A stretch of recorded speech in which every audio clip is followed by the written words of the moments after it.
Okay. So chapter number 1, part 1. Chapter name is Introduction to Partnership.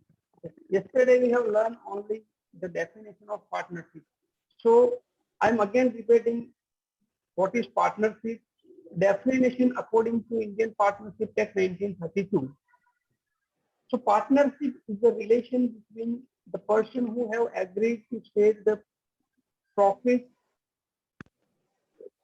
of a business carried by all or one. So this is the definition of partnership. Partnership ऐसे लोगों का group है, ऐसे लोग join होते हैं जो business का जो प्रॉफिट है वो शेयरिंग करने के लिए ज्वाइन होते हैं, या हम ऐसा कहें पार्टनरशिप ऐसे दो लोगों के बीच का रिलेशन है जो साथ में बिजनेस करते हैं और बिजनेस का जो प्रॉफिट है वो इक्वली या एज पर कंडीशन वो डिस्ट्रीब्यूट करते हैं. That is called partnership. Please mute your hello audio off कर दो, म्यूट कर दो. हेलो भार्गव, मैं ऑडियो म्यूट कर दो. सर. यस, आपका ऑडियो म्यूट कर दिया. ऑल ऑफ यू अपना जो ऑडियो है वो म्यूट रखना. अगर आपको कुछ क्वेरी है तो मुझे भेज देना. So the person who enter into such partnership relation are individually called partner and collectively a firm. So जो बिजनेस करने वाले हैं, राइट, जो बिजनेस वो होता है उनके लिए पार्टनरशिप फर्म. ओके, चले. Anyone repeat this definition? What is partnership? Can you repeat anyone definition of partnership?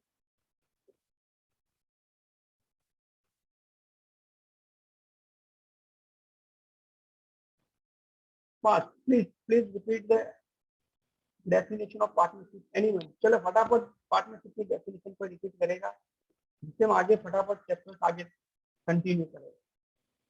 What is partnership in your own words? क्या समझे आप पार्टनरशिप के बारे में? Hello dear students, fast reply. Yes sir. Yes Aryan. Sir, it is a relation between two persons who have agreed to share their profit. Yes. Anyone else? कुछ और कुछ को ऐड करना है इसलिए पार्टनरशिप में? Please fast from any girl side.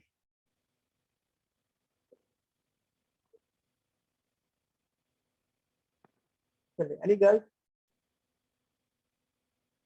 Okay, no problem. चलिए, again I am repeating, then हम नया टॉपिक स्टार्ट करेंगे. So partnership is the relation between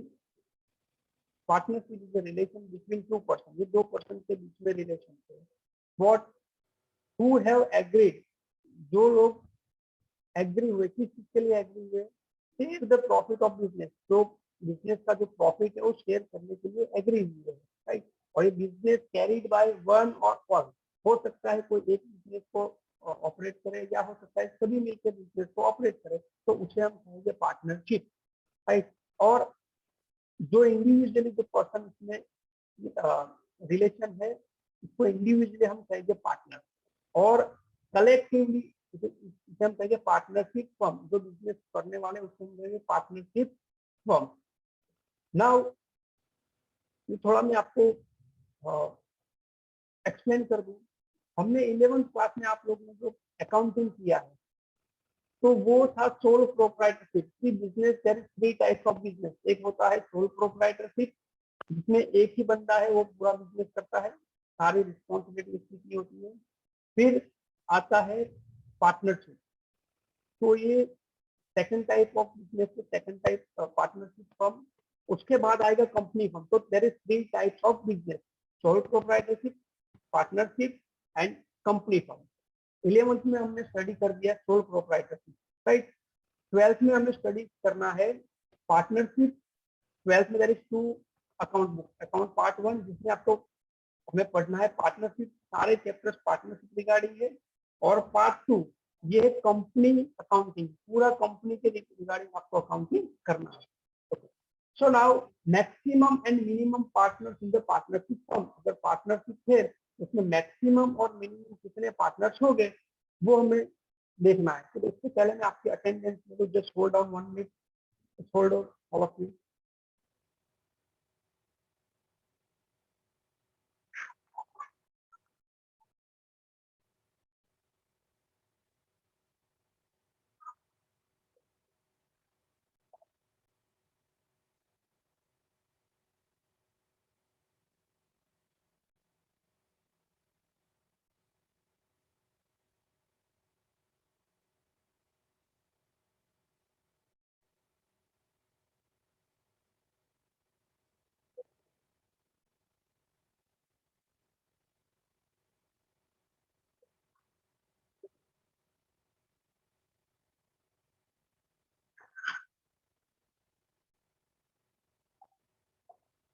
Done. Okay. Now, what is minimum and maximum limit of partners to the constitution of partnership firm? तो अगर partnership firm है या partnership firm बनानी है तो कितने पार्टनर्स मिनिमम रिक्वायर्ड हो गए और मैक्सिमम कितने पार्टनर्स रिक्वायर्ड हो गए? तो remember one thing, minimum required 2, अगर 2 पर्सन हो गए तो ही वो पार्टनरशिप फॉर्म कर सकते हैं, अकेला बंदा कोई पार्टनरशिप फॉर्म नहीं कर सकता। So minimum partners required 2 and maximum partners required 50। तो मैक्सिमम पार्टनर्स है वो होते हैं 50। अब टेक्स्ट बुक में आपको एक कॉलम ऐड करके दिया है, according to Indian partnership act 1932, इसको थोड़ा समझना। According to Indian partnership act 1932, इसमें ऐसा एक्ट रूल दिया है कि आप मैक्सिमम 100 पार्टनर रख सकते हो। ये इंडियन पार्टनरशिप एक्ट 1932 में ऐसा रूल है और ये इंडियन पार्टनरशिप फर्म में मैक्सिमम 100 पार्टनर्स रख सकते हो। और ये किस पे डिपेंड है, ये इन्होंने छोड़ा है गवर्नमेंट पे, ये डिसीजन गवर्नमेंट ले सकती है, राइट।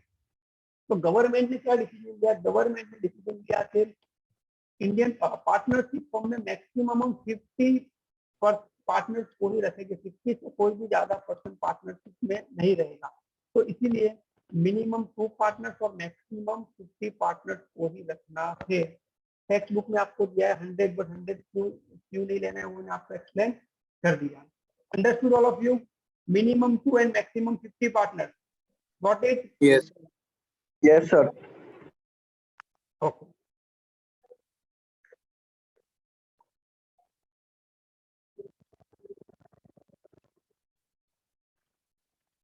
चलिए एक छोटी सी नोटिस आपको मैं फिर से दे दूं, प्लीज ज्वाइन, आप 9 o'clock शार्प ज्वाइन कर लो, राइट।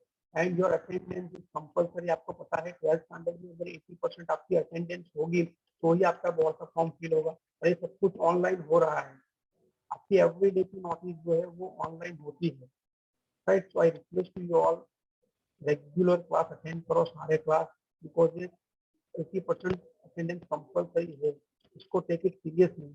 एवरी ईयर ये प्रॉब्लम होता है, कुछ स्टूडेंट्स की 80% अटेंडेंस नहीं होती तो काफी प्रॉब्लम में आते हैं, right.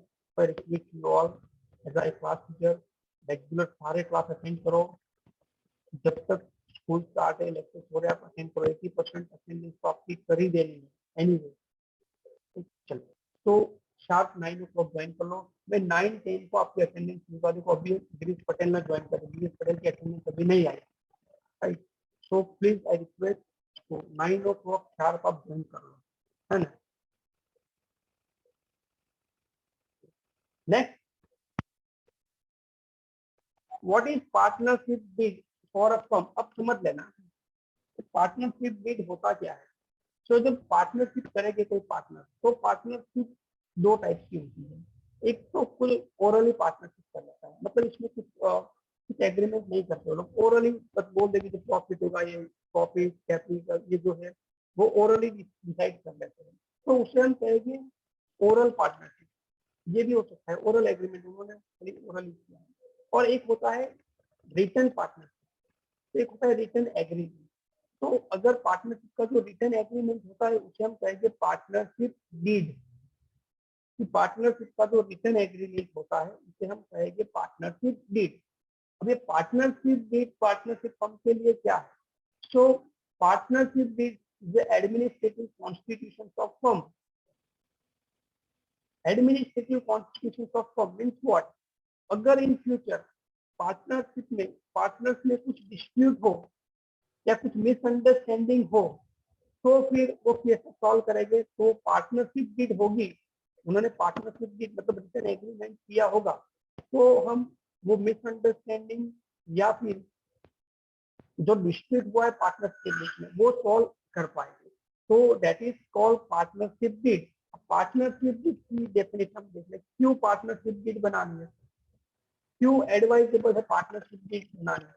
So a partnership deed is an important and useful for solving dispute or any misunderstanding among the partners. अगर रिटन एग्रीमेंट होगा बिटवीन द पार्टनर तो क्या हो सकता है? इससे पार्टनर के बीच में कुछ फ्यूचर में मिसअंडरस्टैंडिंग होगी या कुछ डिस्प्यूट होगा तो वो dispute on the basis of partnership deed ये सॉल्व कर पाएंगे, right?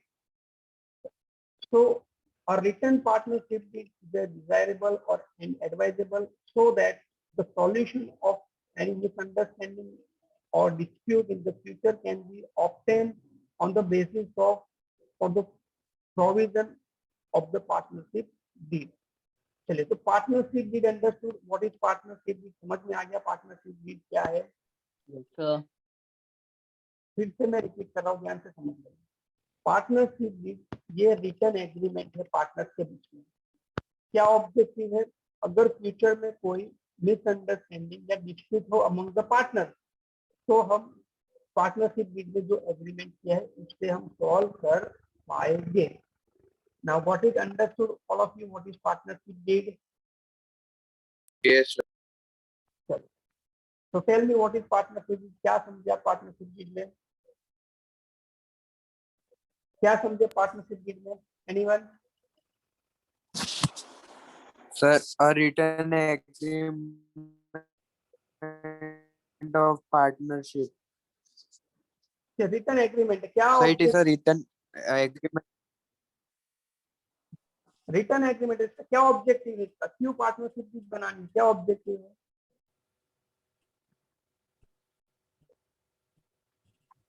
Sir, to solve the disputes. Sir, yes, sir. to solve the dispute among the partners, right? तो पार्टनरशिप डीड ये रिटन एग्रीमेंट है, क्यों बनाना है उसको? तो पार्टनरशिप डीड होगी तो फ्यूचर में अगर कोई मिसअंडरस्टैंडिंग होगी अमंग द पार्टनर या कोई डिस्प्यूट होगा अमंग द पार्टनर तो उससे ये हम सॉल्व कर पाएंगे। तो क्या हो सकता है पार्टनरशिप डीड में अगर एग्रीमेंट करना है पार्टनर्स को, अगर पार्टनरशिप डीड में पार्टनर्स को एग्रीमेंट करना है तो वो क्या एग्रीमेंट करेंगे? किस चीज का एग्रीमेंट होगा? अब थोड़ा समझ लो आप, अब थोड़ा इसमें ध्यान रखना होगा आपको। पार्टनरशिप डीड में क्या एग्रीमेंट पार्टनरशिप करेंगे वो लोग? So first of all partnership deed में होगा क्या? फर्स्ट ऑफ ऑल नेम और डिटेल्स ऑफ पार्टनर। अभी पहले समझ लो, उसके बाद आप मैं आपसे पूछूंगा, आप एक्सप्लेन करना। सबसे पहले पार्टनरशिप डीड में डिटेल्स ऑफ पार्टनर, तो डिटेल्स में क्या होगा? पार्टनर के नेम, एड्रेस और अदर डिटेल्स होगी पार्टनर रिलेटेड। उसके बाद होगा डिटेल्स ऑफ फर्म, तो फर्म जो है उसका एड्रेस होगा, क्या फर्म है, कहाँ पे होगी, नेम क्या होगा फर्म का, तो ये details of firm partnership deed में ये होगी। उसके बाद टाइप्स ऑफ बिजनेस, कौन से टाइप का बिजनेस करने वाला, सर्विस इंडस्ट्रीज है, फूड इंडस्ट्रीज है, एजुकेशन इंडस्ट्रीज है, वो टाइप ऑफ बिजनेस, कौन से टाइप का बिजनेस करने वाले हो, ये भी पार्टनरशिप डीड में मेंशन करना पड़ेगा। कॉमन्समेंट ऑफ पार्टनरशिप, कब पार्टनरशिप स्टार्ट करनी है, व्हाट इज द डेट, कौन सी डेट को हम स्टार्ट करने वाले हैं पार्टनरशिप का बिजनेस, वो भी आपको मेंशन करना पड़ेगा पार्टनरशिप डीड में। Then capital, most important topic capital. तो पार्टनरशिप हम स्टार्ट करनी है तो पार्टनरशिप कौन सा पार्टनर कितनी कैपिटल लाएगा, राइट? फॉर सपोज 4 पार्टनर्स है तो 4 पार्टनर तो कौन कितनी कैपिटल लाएगा, या सारे इक्वल कैपिटल लाए, या कोई ज्यादा कैपिटल लाए, कोई कम कैपिटल लाए, कोई कैपिटल ना लाए, तो क्या कंडीशन होगी कैपिटल लाने की? तो according to Indian partnership act 1932, देखो इसमें तो ये लिखा है, मैं आपको दोनों एक्सप्लेन कर रहा हूँ। इंडियन पार्टनरशिप एक्ट 1932 इसमें ऐसा लिखा है, it is not mandatory to bring a capital by each partner. थोड़ा ध्यान से समझ में, ये थियरी बट इतनी इंपॉर्टेंट थियरी है, इसी के बेस पे पूरा चैप्टर 1 to 7 है, तो ध्यान से थोड़ा थियरी को समझना होगा। तो कैपिटल के लिए इंडियन पार्टनरशिप एक्ट 1932 में ऐसा लिखा है कि अगर कोई पार्टनर कैपिटल ना लाए तो चलेगा, ये जरूरी नहीं है कि सारे पार्टनर कैपिटल लाए, राइट? तो हो सकता है सारे पार्टनर कैपिटल लाए, या हो सकता है कुछ पार्टनर कैपिटल लाए, कुछ पार्टनर कैपिटल ना भी लाए तो भी चलेगा। जो कैपिटल नहीं ला रहे, हो सकता है उसमें कुछ अच्छी मार्केटिंग स्किल हो या कोई अच्छी बिजनेस की स्किल हो, तो वो अपनी स्किल बिजनेस में लगाएगा। तो ऐसी कंडीशन में अगर वो कैपिटल नहीं लाएगा तो भी चलेगा। बट कोई पार्टनर ऐसा नहीं कह सकता है कि सबको कंपलसरी ये कैपिटल लानी ही होगी। ये तो पार्टनरशिप एक्ट 1932 में लिखा ही नहीं है, इसमें कैसा लिखा है कि कंपलसरी नहीं है। तो जिसको जितनी कैपिटल लानी है वो कैपिटल लाएगा। चलिए, अंडरस्टूड दिस वन, कैपिटल का पॉइंट समझ में आ गया सब लोग को? Yes, sir. Yes, sir. Yes, sir. Good, very good. अब एक जितने भी पॉइंट्स में डिस्कस करने जा रहा हूँ उसको ध्यान से समझना, आप लोग, इंपॉर्टेंट टॉपिक है सारे। इंटरेस्ट ऑन कैपिटल, ये इंटरेस्ट ऑन कैपिटल मतलब जो पार्टनर कैपिटल लाएगा तो उस पर इंटरेस्ट मिलेगा या नहीं, हम उस पर इंटरेस्ट देगी या नहीं। तो इंडियन पार्टनरशिप एक्ट 1932 में क्या लिखा है? उसमें लिखा है if no provision is made in partnership deed, no interest on capital is paid to the partner. तो अगर पार्टनरशिप डीड, तो पार्टनर्स ने एग्रीमेंट किया है, अगर उसमें कोई ऐसा लिखा नहीं है कि पार्टनर्स को कैपिटल पे इंटरेस्ट मिलेगा, राइट, तो हम क्या करेंगे? अकॉर्डिंग टू प्रोविजन, जो इंडियन पार्टनरशिप एक्ट में प्रोविजन है, इसमें लिखा है था कि पार्टनर्स को कैपिटल पे इंटरेस्ट नहीं मिलेगा, तो फिर हमें इंटरेस्ट देना नहीं है। अब इससे दो बात समझ लो आप। एक हो गया पार्टनरशिप डीड, अगर पार्टनरशिप डीड पार्टनर क्या करेंगे? एग्रीमेंट करेंगे, इसे हम कहेंगे पार्टनरशिप डीड, राइट। तो सबसे पहले पार्टनरशिप डीड में पार्टनर्स ने जो एग्रीमेंट किया है उसी के अकॉर्डिंग पार्टनर्स क्या करेंगे? फॉलो करेंगे, उसी को पार्टनर्स फॉलो करेंगे। किसको? Partnership deed. और मैं एक एग्जांपल दे रहा हूँ। पार्टनरशिप डीड में पार्टनर्स ने ऐसा मेंशन किया है कि फॉर पार्टनर्स है और चारों पार्टनर्स इक्वल कैपिटल लाएंगे, तो फिर क्या करेंगे?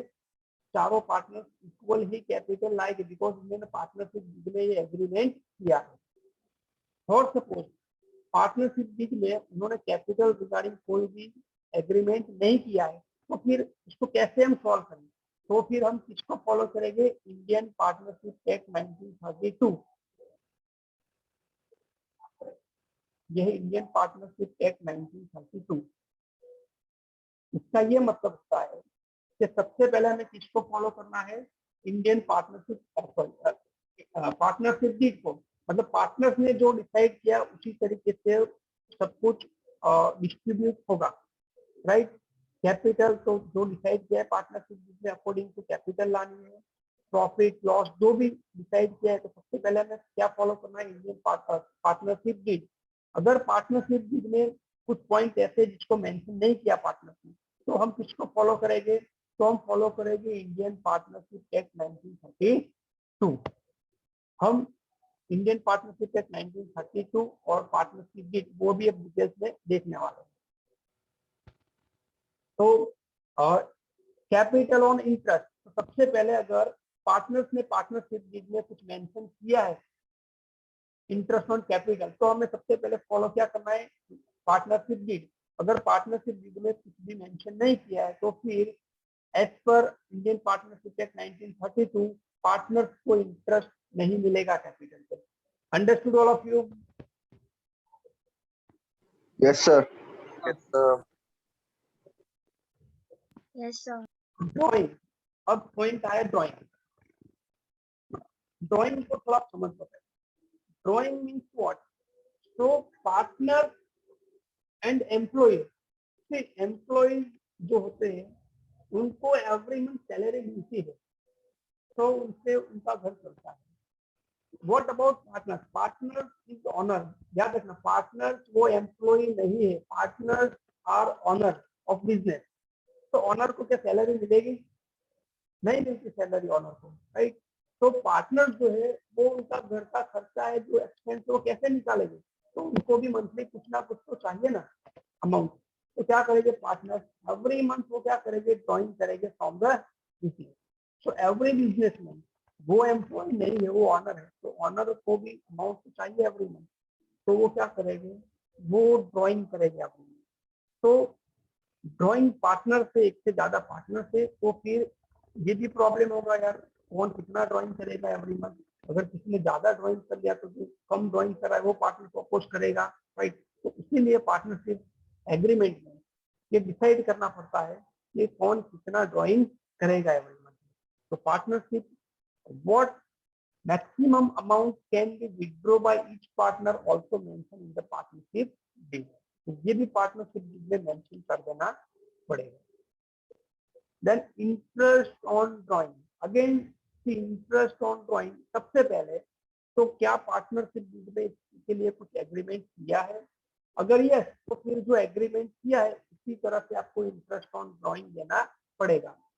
इफ नो, अगर पार्टनरशिप डीड में कोई भी एग्रीमेंट नहीं किया है according to interest on drawing, तो फिर इंडियन पार्टनरशिप एक्ट 1932 में क्या लिखा है? उसमें लिखा है there is no provision in the partnership act for the interest on drawing. Understood all of you? Yes, sir. Yes, sir. तो मुझे एक आंसर नो देना. सर, एक बार रिपीट करो ना. Okay, sure. देखो, इंटरेस्ट ऑन ड्राइंग, तो इंटरेस्ट ऑन ड्राइंग मतलब पार्टनर को ड्राइंग पे इंटरेस्ट देना है या नहीं देना है. तो अगर पार्टनरशिप डीड में पार्टनर ने डिसाइड किया है कि 5% इंटरेस्ट ड्राइंग पे देना है पार्टनर को, तो फिर आपको क्या करना पड़ेगा? एवरी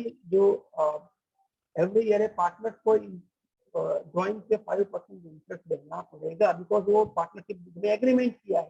तो एग्रीमेंट किया है तो वो हमें फॉलो करना पड़ेगा. चलो ठीक है. अगर मान लो कि एग्रीमेंट नहीं किया, मतलब पार्टनरशिप डीड में कुछ भी मेंशन नहीं किया है, तो फिर हमें किसको फॉलो करना है? Indian partnership act 1932. उसमें ऐसा लिखा है कि पार्टनर को ड्राइंग पे इंटरेस्ट नहीं मिलेगा. तो अगर पार्टनरशिप डीड में कोई कुछ भी मेंशन नहीं किया है रिगार्डिंग इंटरेस्ट ऑन ड्राइंग, तो फिर हम according to Indian partnership act 1932 interest नहीं दे सकते ड्राइंग पर. Got it? Understood? Yes sir. Yes, sir. एक क्वेश्चन में पूछ रहा हूँ, उसका आंसर देना. इंटरेस्ट ऑन ड्राइंग, अगर पार्टनरशिप डीड में 10% मेंशन किया है कि इंटरेस्ट ऑन ड्राइंग 10% देना होगा, तो अब क्या ड्राइंग पे इंटरेस्ट देंगे हम पार्टनर को? अब Yes. Yes, sir. Yes, now sir. You are accountant. Yes sir. Now you are accountant, think like accountant. अब समझ, अब जो चैप्टर हम चला रहे हैं, राइट. अब आप अकाउंटेंट हो, अब आपको उसको सॉल्व करना है. आई एम द पार्टनर, मैं आपका अकाउंट लेके आपके पास आ रहा हूँ, ये क्वेरी आपको दे रहा हूँ, तो आपको ये प्रॉब्लम सॉल्व करना है, राइट. तो सबसे पहले आप कैसे प्रॉब्लम सॉल्व करोगे? For suppose I am partner, right. मैं आपके पास ये पूरा अकाउंटिंग लेके आपके पास आ रहा हूँ, तो सबसे पहले आप क्या मांगोगे? मैं ऐसा पूछता हूँ इंटरेस्ट ऑन ड्राइंग, तो आप क्या पूछोगे मुझसे? चलाओ, आपने एग्रीमेंट किया है आप लोग ने? बताओ मुझे एग्रीमेंट, क्या एग्रीमेंट किया है? मैं बता रहा हूँ आपको 10% एग्रीमेंट किया, तो आप क्या आंसर दोगे? हाँ, तो फिर आपको 10% इंटरेस्ट ऑन ड्राइंग पे करना पड़ेगा, राइट.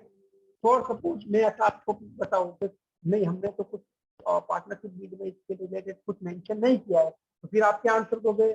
सर, तो फिर आपको No. Indian partnership act, according to Indian partnership act, आपको ड्राइंग पे इंटरेस्ट नहीं मिलेगा. Understood all of you? Yes, sir. Yes, sir. Next topic, distributions of profit and loss. Now distributions of profit and loss, अगर partnership deed में mention किया है तो फिर अकॉर्डिंग टू पार्टनरशिप डीड आपको प्रॉफिट एंड लॉस डिस्ट्रीब्यूट कर देना है पार्टनर्स में। अगर पार्टनरशिप डीड में मेंशन नहीं किया है तो किसको फॉलो करना है हमें, इंडियन पार्टनरशिप एक्ट 1932। और इसमें क्या लिखा है कि अगर पार्टनरशिप डीड में प्रॉफिट और लॉस के बारे में कुछ भी मेंशन नहीं किया है पार्टनर्स ने, तो फिर आपको profit and loss equally distribute करना पड़ेगा। अब ये केस में दे रहा हूँ आपको, आप सॉल्व करना। मैं पार्टनरशिप में आपके पास आया, मैं वो पूछ रहा हूँ आपको सर प्रॉफिट एंड लॉस मुझे डिस्ट्रीब्यूट करना है, तो आप मुझसे क्या पूछोगे, पहले क्या मांगोगे आप मुझसे? Agreement. Part agreement. Partnership deed partnership deed वही एग्रीमेंट है। चलिए अब आपने एग्रीमेंट देखा, अब एग्रीमेंट में हमने डिसाइड किया है प्रॉफिट एंड लॉस जो है वो 2:1, मान लो दो पार्टनर्स हैं, उसमें लिखा है 2:1 रेशियो में डिस्ट्रीब्यूट करना है। तो आप क्या आंसर दोगे मुझे?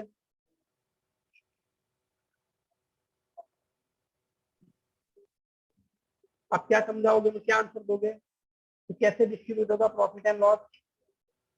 सर 2:1 में डिस्ट्रीब्यूट होगा क्योंकि वो एग्रीमेंट में लिखा हुआ है। हाँ, तो आप क्या बताओगे मुझे कि सर इसमें एग्रीमेंट में लिखा है 2:1 रेशियो में प्रॉफिट एंड लॉस डिस्ट्रीब्यूट करना है, तो एज ए अकाउंटेंट आप क्या करोगे कि प्रॉफिट एंड लॉस है वो 2:1 रेशियो में डिस्ट्रीब्यूट करोगे।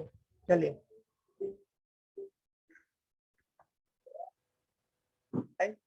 सेकंड नंबर, और सपोज मैं आपके पास आ रहा हूँ नेक्स्ट केस में, अगर मैं पूछूं मैं पता होगा आप एग्रीमेंट देख रहे हो और एग्रीमेंट में हमने प्रॉफिट एंड लॉस के बारे में कुछ भी नहीं लिखा है, तो फिर आप क्या आंसर दोगे मुझे? इक्वली डिस्ट्रीब्यूट होगा। Very nice question. तो फिर आप क्या आंसर दोगे कि सर देखो आपने एग्रीमेंट नहीं किया है, तो फिर हमें क्या इंडियन पार्टनरशिप एक्ट 1932 को फॉलो करना पड़ेगा। इसमें ऐसा लिखा है कि अगर पार्टनरशिप में कोई एग्रीमेंट नहीं किया है regarding profit and loss, profit and loss partners में इक्वली डिस्ट्रीब्यूट होगा। Understood all of you? Yes. Yes, sir. Good. Yes. Now salary, bonus, commission, remuneration के पार्टनर, देखो अब इसको समझ लो। पार्टनरशिप में कुछ पार्टनर एक्टिव होते हैं, कुछ पार्टनर थोड़ा कम एक्टिव होते हैं, कुछ पार्टनर इंटेलिजेंट होते हैं, राइट।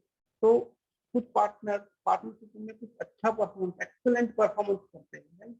तो अगर वो कुछ अच्छा एक्सेलेंट परफॉर्मेंस करते हैं अदर पार्टनर से, तो उनको सैलरी, बोनस, कमीशन, रेम्यूनरेशन मिलेगा, तो उनका परफॉर्मेंस वैसा कर पाएंगे, राइट। अगर उनको कुछ एक्स्ट्रा नहीं मिल रहा है तो वो क्या सोचेंगे कि यार दूसरे पार्टनर्स जो है वो तो कुछ वर्क ही नहीं कर रहे, मैं इतना सारा वर्क कर रहा हूँ फर्म के लिए और मेरी वजह से तुमको इतना बेनिफिट हो रहा है, तो उसका मोरल डाउन हो जाएगा, राइट।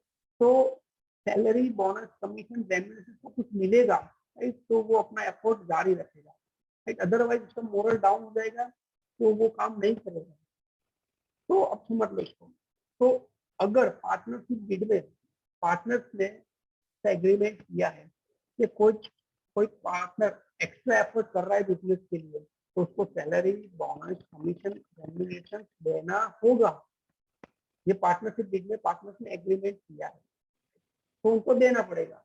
अगर पार्टनरशिप डीड में उन्होंने एग्रीमेंट नहीं किया है, राइट, तो फिर according to Indian partnership act 1932 there is no provision in partnership act for the payment of salary, commission and remuneration to the partner। एक वर्ड जिसमें ये आया रेम्यूनरेशन, का मीनिंग आपको समझ में आ रहा है? रेम्यूनरेशन मतलब क्या? Yes. All of you? Yes. Yes sir. Yes, sir. All of you सबको पता है रेम्यूनरेशन का मीनिंग? चले किसको नहीं पता है रेम्यूनरेशन का मीनिंग क्या है? ओके चले सबको पता है, देन ओके चले रेम्यूनरेशन की और एक एग्जांपल में दे रहा हूँ, मुझे समझ में आ जाए, जिसको नहीं समझ में आ रहा है। रेम्यूनरेशन का मतलब है अगर कोई पार्टनर, फॉर सपोज एक एग्जांपल दे रहा हूँ मैं, एक पार्टनर से बिजनेस के लिए वो ट्रैवलिंग कर रहा है, किसी और स्टेट में गया, राइट, तो और स्टेट में जाके उसको एक्सपेंस होगा, ट्रैवलिंग एक्सपेंस होगा, फूड, किसी होटल में रुकेगा तो होटल का एक्सपेंस होगा, राइट। तो वो बिजनेस के पर्पज से गया है, राइट? तो वो अपने जेब से पैसा तो नहीं निकालेगा, वो बिजनेस वर्क के लिए गया है। तो उसने जो भी एक्सपेंस किया है वो एक्सपेंस वो बिजनेस में से ले गया, तो बिजनेस को उसको देना पड़ेगा, right? That is called remuneration. Now चलिए, तो पार्टनरशिप में अगर एग्रीमेंट किया है तो फिर पार्टनर को दे दो, अगर पार्टनरशिप में एग्रीमेंट नहीं किया है तो पार्टनर को नहीं मिलेगा, राइट? चलो एक केस में आपको ये बता रहा हूँ, और सपोज मैं पार्टनर हूँ, मैं आपके पास आया कि भाई मैंने लास्ट मंथ इतना सारा वर्क किया, राइट? तो मुझे एक्स्ट्रा कुछ कमीशन मिलना चाहिए 10,000 रुपीज। तो आप क्या मुझे पूछोगे, क्या बताओगे आप मुझे?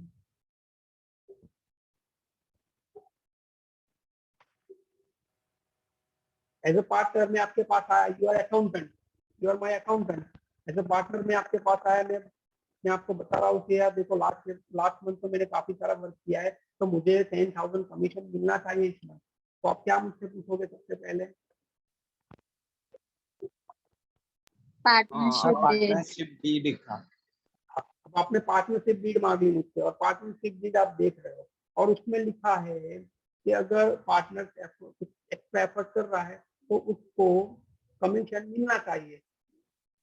तो क्या करोगे आप?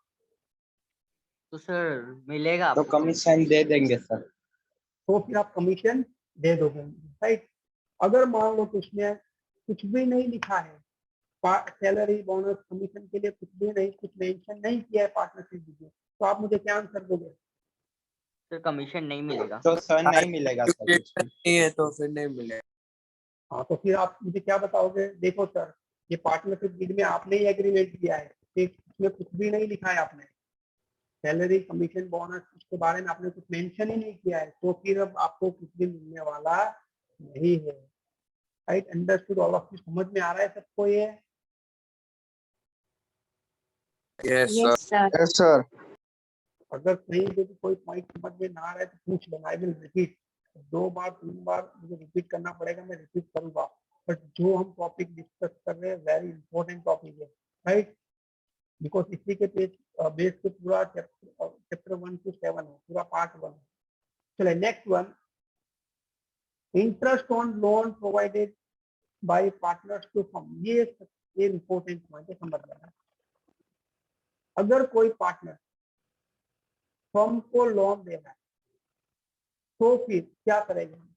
तो देखो समझ लो, मान लो कि फर्म को कोई एडिशनल कैपिटल की रिक्वायर्ड है, तो वो कहीं और से बैंक या कहीं से लोन ले लेंगे। बट मान लो कोई पार्टनर ऐसा है जिसके पास एक्स्ट्रा मनी पड़ा है, कैपिटल पड़ा है, तो पार्टनर क्या बोलेगा, चलो ठीक है मैं ही प्रोवाइड कर देता हूँ बिजनेस को ये लोन, राइट? तो फिर इस कंडीशन में हम क्या करेंगे? तो इस कंडीशन में ऐसा इंडियन पार्टनरशिप एक्ट 1932 में लिखा है कि अगर पार्टनर फर्म को लोन देगा तो कंपल्सरी उसको 6% इंटरेस्ट देना पड़ेगा, चाहे वो पार्टनरशिप डीड में मेंशन किया हो या ना किया हो। जस्ट 1 मिनट रिमेनिंग, 1 मिनट बाकी है, राइट? तो मैं आपको ये पीडीएफ फाइल व्हाट्सएप कर रहा हूँ, राइट? और जो बाकी रहेगा हम कल कंटिन्यू करेंगे। Don't remain absent every day, है ना? Because every day important topic हम डिस्कस करेंगे।